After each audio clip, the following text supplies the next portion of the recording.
예, 귀한 찬양 감사드립니다. 오늘 즐거운 성탄절, 또 감사한 성탄절이죠. 자, 우리 인사할까요? 메리 크리스마스. 예, 오늘 귀한 또 오늘 오케스트라도 또 이렇게 같이 함께 하게 되니 감사를 드립니다. 오늘 성탄절입니다. 그런데 갑자기 오늘 본문은 다윗과 골리앗의 싸움으로 가서 좀 당황하는 분들이 있을지 모르겠습니다. 성탄절 본문에 대해서는 이따 젊은이 예배 때 제2여관의 비밀이라는 제목으로 하나님 말씀을 같이 나누도록 합니다. 누가복음 그리고 이제 신약학에서도 가장 치열한 논쟁 중에 하나가 여관이 뭐냐는 겁니다. 여관. 이거에 따라 예수님이 오신 것에 대한 해석이 많이 바뀔 수가 있습니다. 그러려면 이 제2여관이 위치한 베들레헴의 지리적인 위치를 알아야 됩니다. 베들레헴은 해발 777m의 아주 높은 곳에 있죠. 과연 이곳에서 펼쳐지는 제2여관의 비밀은 무엇일까? 그것은 이따 오늘 젊은이 예배 때 같이 나누기로 하고 성지순례 갔던 사진도 같이 보여드리면서 그때의 지리적인 환경을 같이 보면서 제2여관의 비밀을 파헤치기로 하고, 오늘 이 시간에는 다윗과 골리앗 본문을 갖고 함께 은혜를 나누고자 합니다. 왜 다윗과 골리앗이냐? 아마 당황하는 분들도 있을지 모르겠습니다만 그렇지가 않습니다.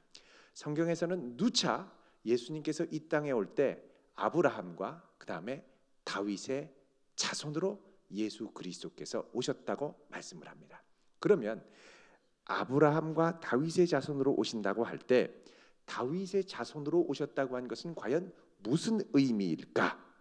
이것은 단순히 이 가계가 생물학적으로 이어졌다라는 것만을 의미하지 않습니다. 이것은 다윗이 하나님 앞에 감당했던 그 사역의 특징을 메시아께서 그대로 온전히 구현하신다는 의미도 들어 있습니다. 그래서 아브라함과 다윗의 자손 예수 그리스도라고 할 때 과연 다윗은 어떤 종류의 사역을 하나님 앞에 감당했느냐, 이걸 우리가 잘 알 필요가 있습니다. 그렇다면 우리가 다윗이 어떤 종류의 사역을 감당했느냐, 물론 이스라엘의 왕으로 활동을 활발하게 했습니다. 그런데 왕으로 등극하기 이전에 믿는 사람이든 믿지 않던 사람이든 다윗 하면 제일 많이 떠올리는 것이 뭐냐? 골리앗과의 싸움입니다. 전에 말콤 글래드웰이라고 하는 이 경영학자도 다윗과 골리앗에 관한 책을 썼죠. 그래서 이 경영으로서의 다윗과 골리앗의 전략을 분석해서 골리앗의 룰에 따라가지 말고 다윗만의 전략으로 상대편을 끌어들여라, 이런 관점으로 아주 신선한 글을 써서 발표한 적이 있습니다. 자, 그렇다면 다윗은 과연 어떤 사역을 감당했을까요? 이 사역이 과연 장차 펼쳐질 메시아의 사역과는 어떤 관계가 있을까요? 그걸 아주 극명하고도 선명하게 보여주는 사건이 바로 다윗이 골리앗과 싸웠던 싸움의 장면입니다. 메시아의 사역을 가장 상징적으로 보여주는 사건, 바로 골리앗과의 싸움인 것입니다. 자, 오늘 본문이 펼쳐지는 때는 사사시대가 지나고 사울을 중심으로 이스라엘의 통일 왕국이 건설된 지 얼마 되지 않는, 연도로 좀 정확하게 거슬러 올라가면 대략 기원전 1020년경이 됩니다. 기원전 1000년 정도 되면 우리나라에는 삼국시대가 세워지기 전인 고조선 시대였습니다. 이때 다윗과 골리앗의 싸움이 일어났던 것이죠. 자, 이때 팔레스타인의 해변 지역에 살고 있던 아주 강력하고 호전적인 해적 출신의 해양 민족들이 있었습니다. 바로 블레셋 민족들이었습니다.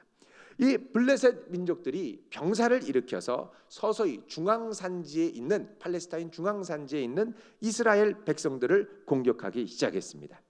자, 이들은 5개의 도시로 이루어져 있는데 그곳에서 군사들을 징집해서 한 곳으로 모아서 이 해안 지역을 지나가면 중앙산지에 도착하기 전에 구릉 지역이 많이 나옵니다. 이 구릉 지역을 쉐필라라고 얘기를 합니다.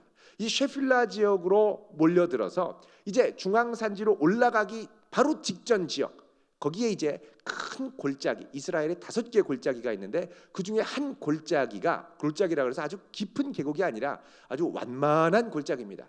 이 골짜기가 이제 엘라 골짜기라는 곳이 있습니다.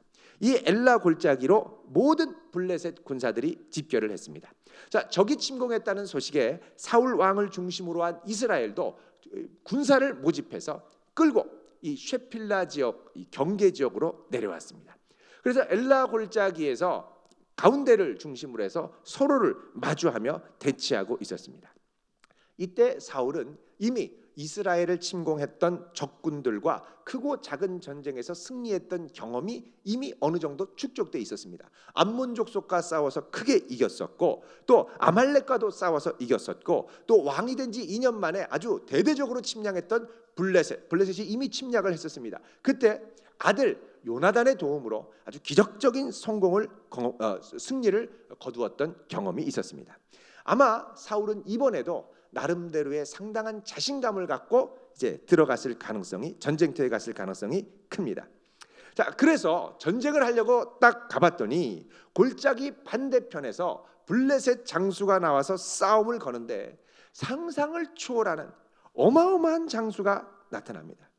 그는 이름하여 골리앗이었습니다. 잘 약올려서 메롱메롱 잘해서 골리앗이 아니고, 골리앗이라는 뜻은 방랑자, 유랑자라는 뜻입니다. 원래 이 서부 영화에서도 보면 방랑하는 총잡이가 무섭습니다. 이 방랑하는 팔레스타인 거인이 나타났는데 이 등치가 어마어마합니다. 처음 보는 순간부터 외모로 사람을 제압합니다.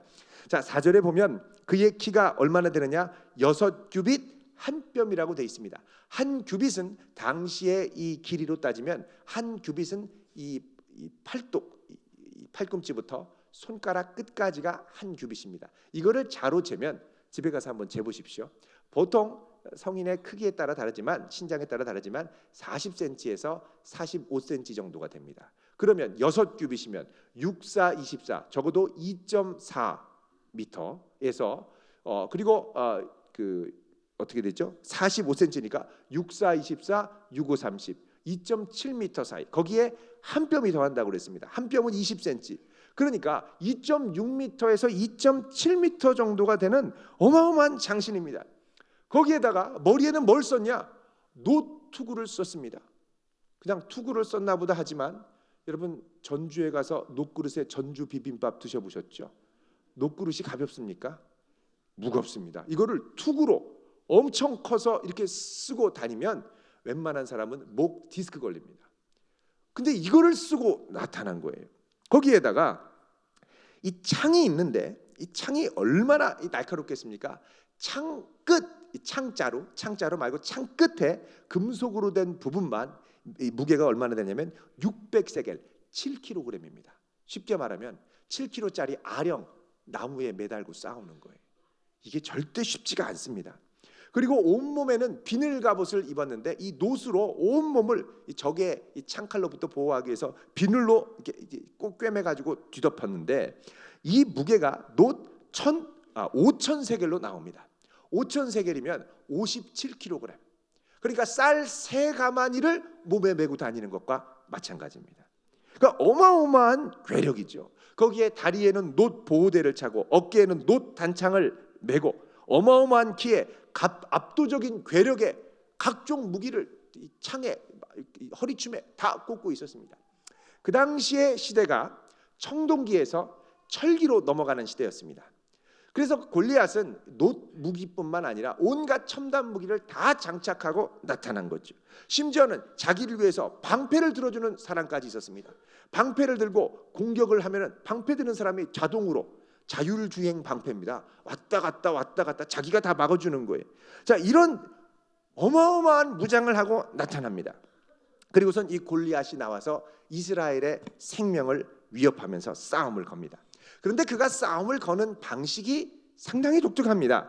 뭐라고 그러냐면 17장 8절의 끝에 보면은 뭐라고 그러냐면, 너희는 한 사람을 택하여 내게로 내려보내라고 그럽니다. 그러면서 17장 9절에 이렇게 말씀하죠. 같이 읽습니다. 시작. 그가 나와 싸워서 나를 죽이면 우리가 너희의 종이 되겠고, 만일 내가 이겨 그를 죽일 것이면 너희가 그의 종이 되어 우리를 섬길 것이니라. 아멘. 자, 우리는 이 말을 단순히 싸움을 거는 형식적인 말로 생각해서는 안 됩니다. 이것은 지금 다윗이 장차 싸울 싸움이 어떤 종류의 싸움인가를 보여주는 아주 중요한 말씀입니다. 지금 골리앗이 걸고 있는 싸움은 법적 대표자의 싸움입니다. 무슨 말이냐? 골리앗은 합법적으로 블레셋의 대표자로 나서고, 이스라엘도 이스라엘을 대표할 합법적인 대표자를 내보내라는 것입니다. 그래서 대표자끼리 싸워서 만약 골리앗이 승리하면 이것은 골리앗 개인의 싸움이 아니라 블레셋 전체의 승리가 되고, 그가 패배하면 블레셋 전체의 패배가 된다는 것입니다. 이것은 이스라엘에게도 마찬가지입니다. 이스라엘을 대표하는 합법적인 대표자가 골리앗과 싸워서 이기면 이것은 이스라엘 전체의 승리가 되고, 만약에 패배하면 이스라엘 전체의 패배로 끝나게 됩니다. 그러니까 이건 단순히 이기고 지고의 문제가 아니라 그 실효적인 효력을 다른 모든 사람에게 끼치는 전체의 승리와 패배가 되는 것입니다. 그 실효적인 효력이 뭡니까? 바로 종이 되는 것입니다. 상대편의 종이 되는 것. 나를 죽이면 우리가 너희의 종이 되겠다라고 하지 않습니까? 다윗의 승리로 말미암아 이스라엘 전체에게 승리가 전가되고, 골리앗의 패배로 말미암아 블레셋 백성 전체에게 그 패배가 전가되는 것입니다. 그래서 한 사람의 승리, 한 사람의 패배가 너무나도 중요합니다. 따라서 대표자는 능력이 있어야 되고요, 경험도 많아야 되고요, 싸움에 대한 지혜와 전략도 있어야 됩니다. 그리고 신체적인 조건도 잘 갖추어야 됩니다. 그러니까 쉽게 말하면 모든 것을 갖춘 능력자가 나타나서 대표자가 되어야 된다는 거예요. 그런데 블레셋은 이 모든 걸 완벽하게 갖춘 한 대표자를 내보냅니다. 바로 골리앗이죠. 천하무적 골리앗입니다. 그런데 이 골리앗이 갖고 있는 전사로서의 조건, 누구도 흉내를 낼 수가 없습니다. 골리앗이 이 자신의 조건에 대해서 얼마나 자신이 있었는지 17장 16절을 보십시오. 여기 보면 이렇게 말씀을 합니다. 17장 16절 같이 읽습니다. 시작. 40일을 조석으로 나와서 몸을 나타내었더라. 아멘. 자, 40일을 조석으로 아침 저녁으로 나와서 싸우는 겁니다. 얼마나 자신 있는지 나와서 싸우자는 거예요. 나와라, 싸워보자. 누가 나와 싸우겠느냐? 나와.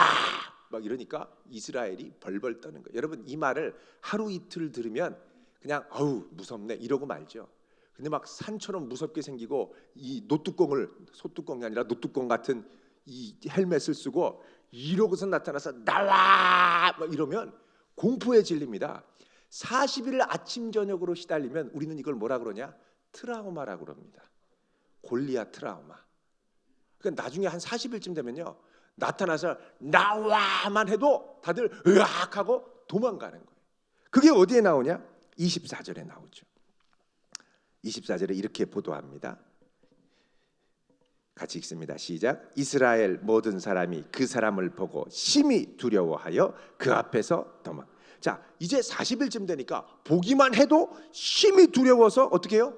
도망가더라는 거예요. 블레셋 앞에 모두 다 심히 두려워했습니다.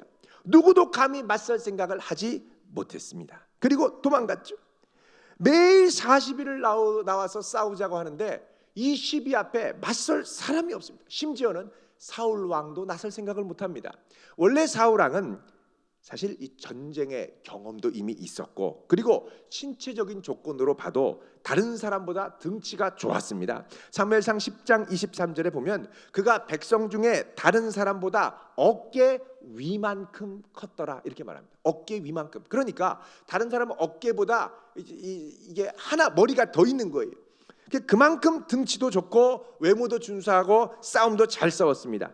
그런데 그랬던 사울도 이스라엘 안에서의 상대 비교 우위적인 조건이 골리앗 앞에, 그 절대적인 조건 앞에서 감히 꼼짝도 못했습니다. 아무리 봐도 사울이 자기가 골리앗 앞에 나간다는 건 말도 안 되는 일이었어요. 자, 우리가 여기서 이 말씀을 한번 깊이 생각해 볼 필요가 있습니다. 그리고 우리를 되돌아볼 필요가 있습니다. 자, 우리는 이 이야기에서 누구의 모습에 제일 끌립니까? 누구의 모습이 나와 비슷하다고 생각합니까? 사울입니까? 다윗입니까? 아니면 골리앗입니까? 사실 우리와 제일 비슷한 사람은 사울도 아니고 다윗도 아니고 골리앗도 아닙니다. 제일 비슷한 사람은 누구냐? 백성들입니다. 이스라엘 백성이에요. 왜?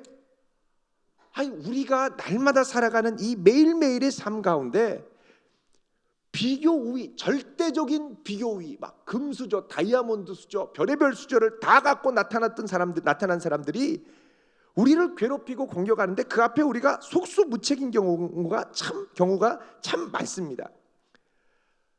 일단 외적인 조건에서 게임이 안 되는 경우가 참 많습니다. 거기에다가 우리를 위해 누군가 좀 대신 싸워줄 사람이 있으면 좋겠는데 대신 싸워줄 전사, 대리자도 찾기가 쉽지가 않습니다. 그러니까 도저히 앞에 나가 싸울 용기가 나지 않는 싸움이죠. 자, 그런데 이 싸움 앞에 놀라운 반전이 시작이 됩니다. 그 반전은 뭐냐? 그것은 하나님께서 우리를 위해 대신 싸울 대리자를 내보내는데 이 대리자가 누구도 예상치 못했던 대리자였다는 것입니다. 자, 지금 온 이스라엘 백성들과 사울 왕이 간절히 구하는 대리자는 누굽니까? 바로 그들을 위하여 씩씩하고 용감하게 싸울 수 있는 전사입니다. 그러면 무지막지한 골리앗의 맞짱을 뜰 수 있는, 감히 대항할 수 있는 이 전사는 누구겠습니까? 아마도 사울보다는 훨씬 등치가 좋고 골리앗만은 못하더라도 나름대로 상당한 이 전투의 경험과 예리한 이 공격력이 있는 사람일 것입니다. 그런데 이스라엘을 대표해서 나온 전사를 보면 상당히 실망하게 됩니다. 왜요? 그에게는 블레셋뿐만 아니라 이스라엘 그리고 온 세상이 흠모할 만한 멋진 모습이 하나도 없기 때문에 그렇습니다. 이사야 53장 2절 말씀과 같이 그에게는 고운 모습도 풍채도 없고 우리가 보기에 흠모할 만한 아름다운 것들이 하나도 없습니다. 오히려 이 세대의 기대와는 정반대로 가장 연약한 모습으로, 가장 부족한 모습으로 나온 전사가 바로 골리앗이었다는 것이죠.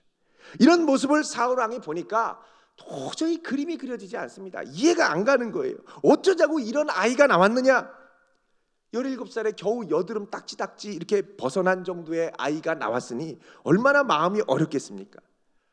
그래서 설마 이 골리앗과 맞서 싸우러 나간다고 하더라도 사울의 마음에 저 무지막지한 골리앗과 싸워서 뭐 이긴다는 건 뭐 상상이 잘 안 가고 단 적어도 싸움의 구색만이라도 좀 맞춰주자 하는 생각이 드는 거예요. 그래서 어떻게 하느냐? 세상적인 틀로, 세상적인 기준으로 이 대표자인 다윗을 다시 재단하려고 합니다. 자기 기준으로. 그게 뭐냐? 17장 38절 있죠.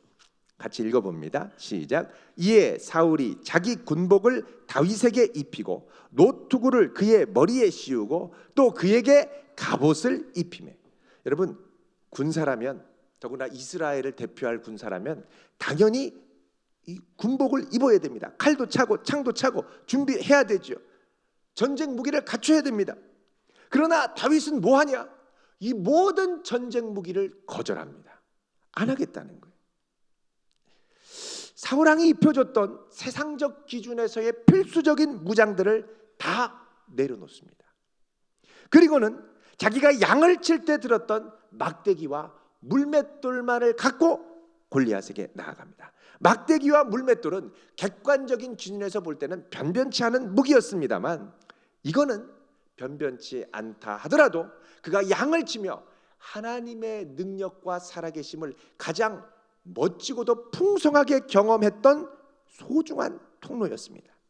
그래서 다윗은 세상적인 기준에서 볼 때의 전투력의 비교 우위 때문에 싸움에 나간 것이 아니라 그가 나선 것은 이런 자신의 연약함에도 불구하고 자기를 통하여 드러내실 하나님의 능력을 의지하는 믿음 때문에 나간 것입니다. 자, 이런 다윗을 본 골리앗의 반응이 무엇입니까? 42절 같이 읽어볼까요? 42절입니다. 시작. 사람이 둘러보다가 다윗을 보고 업신여기니 이는 그가 젊고 붉고 용모가 아름다움이다. 자, 블레셋 사람이 둘러보다가 다윗을 봤다고 그러죠. 다 나와라. 그리고 이게 보니까 없어요. 근데 저 밑에서 여기 있다 이놈아 그러는 거예요. 어디 있냐? 여기다 이놈아. 이렇게 보니까 요 밑에 와 있거든요. 그러니까 둘러보다가 보고 어떻게 합니까? 업신여깁니다. 여기니. 업신여겼다고 그랬습니다. 이거는 상대가 된다라는 생각도 안 드는 사람이라는 거예요. 이런 연약한 다윗이 왔는데 자기를 업신여기는 골리앗을 향해서 다윗이 선포했던 말이 무엇입니까?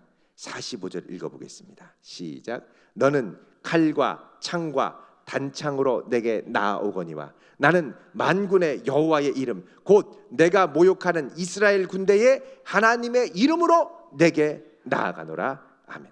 너는 칼과 창과 단창으로 세상의 경험과 능력과 모든 수단과 방법으로 나에게 오지만 나는 모든 세상의 강력함과 무기를 무장 해제하고 나의 가장 연약한 모습으로 너에게 나아가노라. 내가 믿고 의지하는 것은 오직 하나 만군의 여호와의 이름뿐이니라. 그리고 거기서 그는 놀라운 승리를 거두게 됩니다.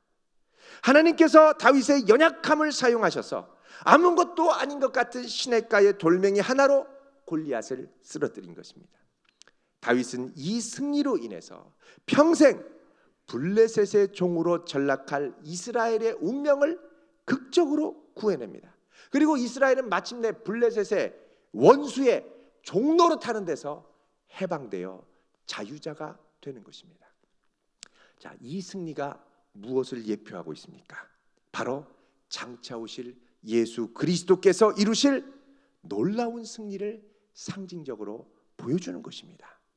모든 인류가 하나님을 떠나 하나님 아닌 다른 우상을 마치 하나님처럼 섬기면서 공중 권세 잡은 사탄의 미혹 가운데 흔들리고 있을 때 이 흔들리는 그리고 죽어가는 인류를 위해 나설 인류의 대리자가 없었습니다. 누가 나를 대신하여 싸워줄까? 누가 나를 대신하여 구해줄 수 있을까? 구원해줄 수 있을까? 만약 누구도 나설 사람이 없다면 우리는 모두 죄와 사망의 종으로 평생을 살아야 됩니다. 로마서 8장 19절에서 말씀하는 것처럼 우리는 우리가 원하는 바 선은 행하지 않고 날마다 악만 행하며 살아갑니다. 이 죄와 사망의 권세에서 누가 나를 구원해 줄 수 있겠습니까? 로마서 3장 10절은 분명히 선언합니다. 기록된 바 의인은 없나니 하나도 없으며. 그러니까 사람으로서 죄와 사망의 권세에 대항하여 싸울 대표자가 사람 중에는 없다는 것입니다. 이대로 가면 죄로 인해 멸망 가운데 처하게 된다는 것이죠.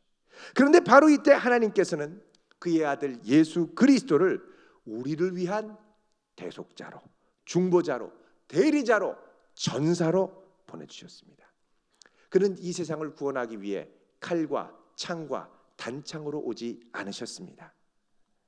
그는 이 세상을 구원하기 위해서 가장 연약한 죄인의 모습으로 오셨습니다. 그는 하나님의 아들로 죄가 없었지만 모든 인류를 대표해서 인류의 죄로 인한 공공을 짊어지고 십자가를 지셨습니다. 이사야 53장 5절에서 말씀하는 것처럼 그가 채찍에 맞음으로 우리가 나음을 얻었고 그가 징계를 받음으로 우리가 나음을 입게 되었습니다.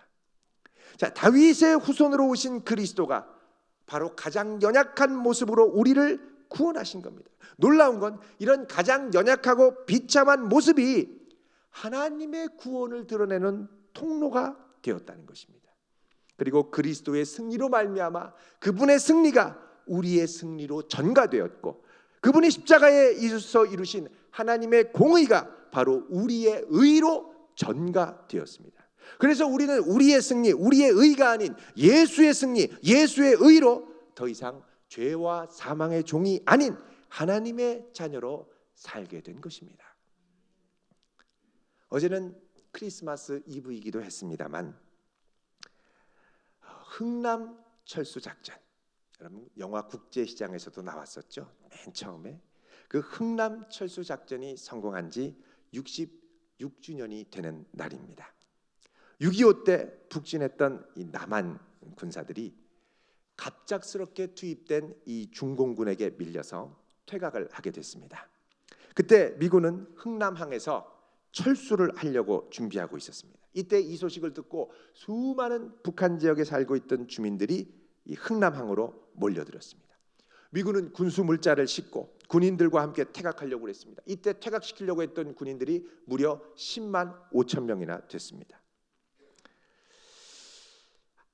이 계획을 착착 진행하면서 모두 배에 탔는데 누구도 앞서서 미군의 계획을 가로막을 수 있는 사람이 없었습니다. 그런데 미군 앞을 가로막고 이렇게 가면 안 된다, 몰려드는 저 백성들을 구원해야 된다, 끈질기게 설득했던 한 사람이 있었습니다. 바로 현봉학 박사십니다. 이분이 6.25가 일어나기 전에 연세대학교 의학대학의 전신인 세브란스 의전을 공부하시고 그 다음에 버지니아, 미국에 있는 버지니아 주립대 의대에 유학을 갔다가 6.25 전쟁이 터지자 통역병으로 자원을 해서 참전했습니다. 자, 그분이 흥남항에서 수많은 이 민간인들이 몰려오는 걸 보고 당시 미군의 10군단의 군단장이었던 에드워드 아몬드 소령을 찾아가서 애원했습니다. 또 평소에 절친하게 지내던 이 포니 대령과 함께 가서 또 호소하기도 했습니다. 자유를 찾아 남쪽으로 가는 이 피난민들 부디 배에 태워주십시오. 여기서 떠나버리면 저기 있는 모든 사람은 중공군의 공격으로 몰살당하고 말 것입니다. 이때 미군은 청수시킬 병력 10만 5천 명을 이미 태우고 탱크, 장갑차, 군수물자 모든 걸 다 배에 싣고 이제 나가려고 했습니다. 에드워드 소장은 영하 20도의 추위 속에서 아무 말도 하지 않고 전방을 응시하며 망설이고 있었습니다. 현봉학 박사는 더더욱 집요하게 호소했습니다. 이러다가 저 수많은 사람들 다 죽습니다. 부디 살려주십시오. 끈질긴 대리자의 요청으로 마침내 에드워드 소장은 결단했습니다. 배에 싣고 있던 군수품을 다 배에서 버려두게 하고 그 공간에 피난 왔던 피난민들을, 민간인들을 태우도록 명령을 내립니다. 이때 군함과 민간 선박 모두 합쳐가지고 총 193척이 동원이 됐었습니다. 그리고 마침내 몰려왔던 피난민 9만 1,000명의 생명이 살아나게 됐습니다. 이때 피난 때 만삭의 임신부들이 탔었는데 이때 배에서 태어난 아이들이 5명이나 됐습니다. 그때 미군 병사들이 이 아이들 이름에 별명을 붙여줬습니다. 김치 1, 김치 2, 김치 3, 김치 4, 김치 5. 그래서 이 흥남항에서 태어난 아이들이 전부 김치 1부터 5까지 있었습니다.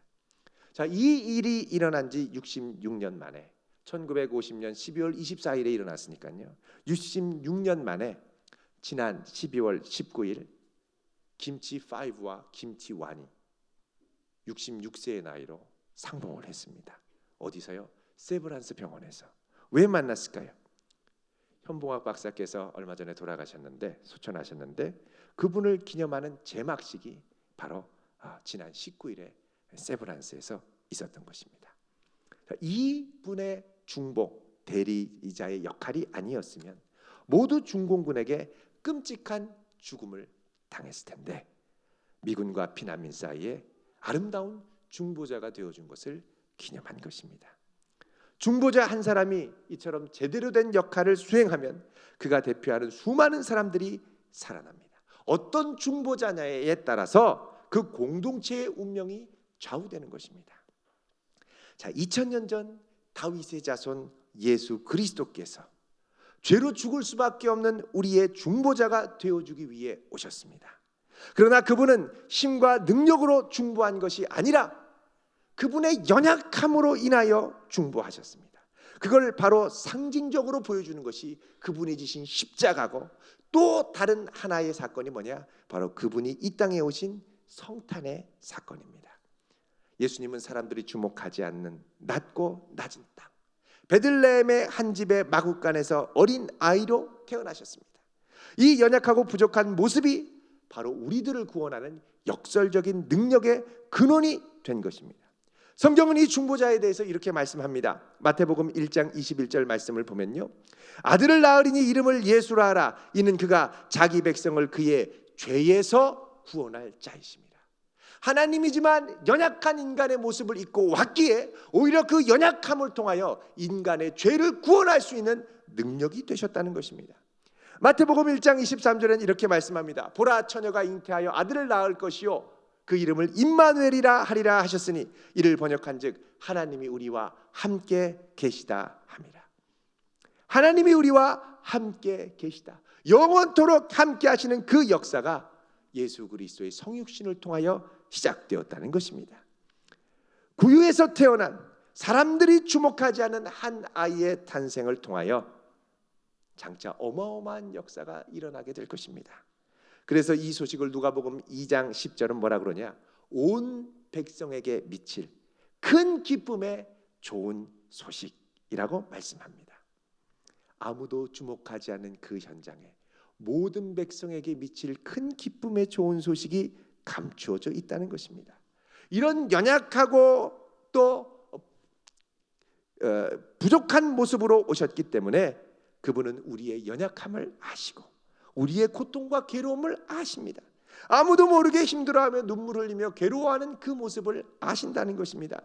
히브리서 4장 15절에 보면 우리에게 있는 대제사장은 우리 연약함을 채울하지 아니하는 자가 아니요 모든 일에 우리와 한결같이 시험을 받은 자로 돼 죄는 없으시니라고 말씀을 합니다. 우리의 연약함을 아신다는 거예요. 왜? 연약한 모습으로 오셨기 때문에. 그래서 우리의 그 연약함을 구원해 주실 수 있다는 겁니다. 누가 우리를 대신해서 싸울 수 있겠습니까? 누가 우리의 공공함을 알고 이 공공함, 괴로움에서 구원해 줄 수 있겠습니까? 그것은 바로 우리를 위해 연약한 모습으로 오신 예수 그리스도, 그 연약한 모습으로 십자가를 지신 예수 그리스도입니다. 이분은 잠깐 오셨다 가신 분이 아닙니다. 우리 마지막으로 히브리서 7장 25절을 함께 찾아보겠습니다. 7장 25절.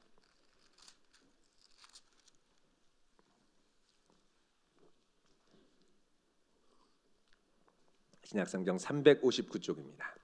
같이 읽어보겠습니다. 시작. 그러므로 자기를 힘입어 하나님께 나아가는 자들을 온전히 구원하실 수 있으니 이는 그가 항상 살아서 저희를 위하여 간구하심이니라. 아멘. 여기 보면은 자기를 힘입어 나아가는 자들을 온전히 구원하실 수 있으니 이는 그가 항상 살아서 저희를 위하여 간구하심이라. 이 아름답고도 놀라운 중보자께서 세상 사람들이 기억하지 않는 낮고 낮은 곳으로 오신 날이 바로 오늘입니다. 그분을 나의 자랑과 힘으로 삼는 복된 성도 되시기를 주의 이름으로 축원드립니다. 기도하겠습니다. 거룩하신 하나님, 이 땅에 하나뿐인 당신의 독생자 예수 그리스도를 보내주심을 감사합니다.